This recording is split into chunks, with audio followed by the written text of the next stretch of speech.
নমস্কার বন্ধুরা, সবাই কেমন আছো? আশা করি খুব ভালো আছো। আমিও ভালো আছি, তাই তো চলে আসলাম আবার তোমাদের মাঝে। Welcome back to my channel Ganga রান্নাঘরে সবাইকে স্বাগত জানিয়ে শুরু করছি তেল ছাড়া এবং খুব মজাদার একটি হেলদি টিফিন রেসিপি। টিফিন বা ব্রেকফাস্টের এই রেসিপিটি খুবই উপকারিতা, একবার হলেও বানিয়ে দেখো। এখানে আমি কিছুটা সুজি নিয়েছি, এক বাটির থেকে কিছুটা কম সুজি আর সেদ্ধ আলু দিয়ে আজ বানাবো টিফিন রেসিপি। তেল ছাড়া এবং খুবই স্বাস্থ্যকর একটি রেসিপি। চলো, প্রথমেই আমি একটা বাটি নিয়ে নিলাম স্টিলের একটু বড় সাইজের, এবং তার মধ্যে দিয়ে দিলাম সেদ্ধ আলু দিয়ে আজকে সুজি দিয়ে বানাবো টিফিন রেসিপি। স্বাদ মতো নুন দিলাম, সামান্য কিছু মশলা দেব, সম্পূর্ণ নিরামিষ। দেখতে থাকো বন্ধুরা। স্বাদ ব্যালেন্সের জন্য দিয়ে দিলাম চিনি। যারা চিনি খাও না তারা অবশ্যই চিনি দেবে না, চিনিটা একটু স্বাদ ব্যালেন্সের জন্য দিলাম। আর দিয়ে দিলাম গোলমরিচের গুঁড়ো, লঙ্কার গুঁড়ো। যেভাবে ঝাল খাবে সেই বুঝেই দেবে। আমি এখানে কালার এবং ঝালের জন্য লঙ্কার গুঁড়ো ব্যবহার করেছি, খুব বেশি না, সামান্য। আর দিয়ে দিলাম চাট মশলা। এই চাট মশলাটা না দিলে এই রেসিপিটা একদমই অসম্পূর্ণ। অবশ্যই চেষ্টা করবে চাট মশলা দেওয়ার, যদি না পারো তো অবশ্যই একটু লেবু দিয়ে দেবে। আর দিয়ে দিলাম জিরের গুঁড়ো অল্প করে, খুবই সামান্য। দিয়ে দিলাম ঘি। আমি এখানে ঘি ব্যবহার করেছি, তোমরা চাইলে বাটারও ব্যবহার করতে পারো। তেল ছাড়া আজকের এই হেলদি রেসিপি বাচ্চা থেকে বড় সবারই খুবই ভালো লাগবে, খুবই প্রিয় একটি রেসিপি, সুন্দর সুস্বাদু। দেখতে থাকো বন্ধুরা, তাহলেই বুঝে যাবে। আমি ভালো করে সুজির সঙ্গে আলুটা মেখে নেব। কাছে ও দূরে, দেশে ও বিদেশে সকল বন্ধুদের জানাই অনেক অনেক শুভেচ্ছা এবং শুভকামনা।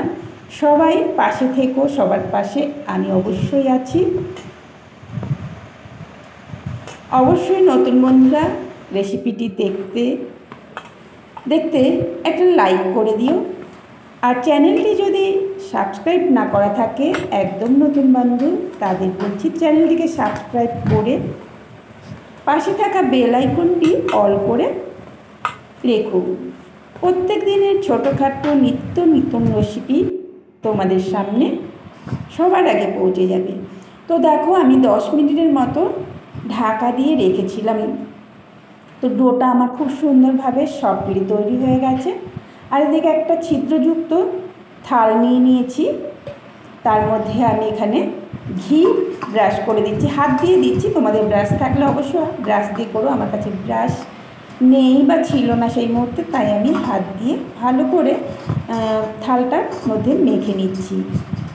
এখানে তোমরা বাটার ব্যবহার করতে পারো, আর যারা সাদা তেল খাও অল্প, একদমই অল্প তেল দিয়ে তোমরা ব্রাশ করে নিতে পারো। তো আমি ঘি দিয়ে এটা থালটার মধ্যে মেখে নিলাম, তার কারণ যাতে থালে না লেগে যায়।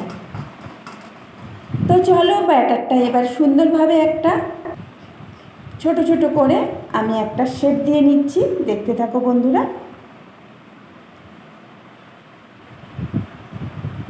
সুজি এবং সেদ্ধ আলু দিয়ে এই নাস্তা রেসিপি, টিফিন রেসিপিটা খুবই মজাদার, একবার হলেও বানাবে।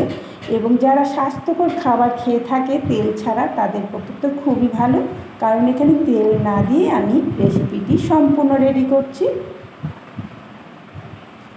তো এইভাবে একে একে সবগুলো আমি বানিয়ে নেব। সকল বন্ধুদের বলছি অবশ্যই লাইক দিয়ে রেসিপিটি একটু দেখতে থাকবে। অনেক বন্ধুরা আছে লাইক দিতেই ভুলে যায়।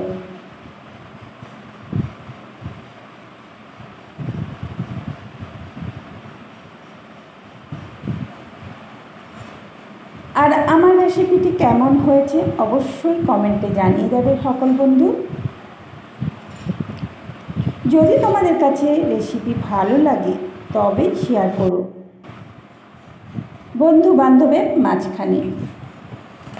আর এই ধরনের হেলদি রেসিপি দেখার সুযোগ তাদেরকেও করে দিও। তো আমার এইভাবে সবগুলো আমি রেডি করে নেব এবং ছিদ্রযুক্ত থালে একটা একটা করে সাজিয়ে দেবো। দেখো আমি সবগুলো সাজিয়ে নিয়েছি, খুবই সুন্দর লাগছে আমার কাছে। তোমাদের কাছে কেমন লাগছে অবশ্যই কমেন্টে জানাবে। একটা কড়াইতে আমি জল আগেই বসিয়ে দিয়েছিলাম এবং খুবই টকবক করে ফুটছে। আমি থালটা দিয়ে 10 মিনিট ঢাকা দিয়ে রান্না করে নিয়েছি ফুল স্টিমে। তো 10 মিনিট পরে আমি খুললাম, দেখো এটা এবার নাবিয়ে রেখে দেব। তো দেখে নেব আমি একটা কাঠির সাহায্যে যে ভেতরটা হয়েছে কি না। যদি দেখো কাঠির মধ্যে লেগে নেই তাহলে বুঝবে হয়ে গেছে। তো ঠান্ডা করে নিয়ে দেখাচ্ছি বন্ধুরা, দেখো খুব সহজেই উঠে যাচ্ছে। যেহেতু আমি ঘি ব্রাশ করে নিয়েছিলাম, ঘি লাগিয়ে নিয়েছিলাম থালের মধ্যে, তাই সবগুলো খুব সহজেই উঠে যাচ্ছে এবং খুব সুন্দর সেদ্ধ হয়ে গেছে। এবং এটি ঠান্ডা হয়ে গেলে ঝাল চাটনির সঙ্গে খুবই মজাদার খেতে। একবার হলেও এইভাবে ঝাল চাটনির সঙ্গে খেয়ে দেখতে পারো বন্ধুরা।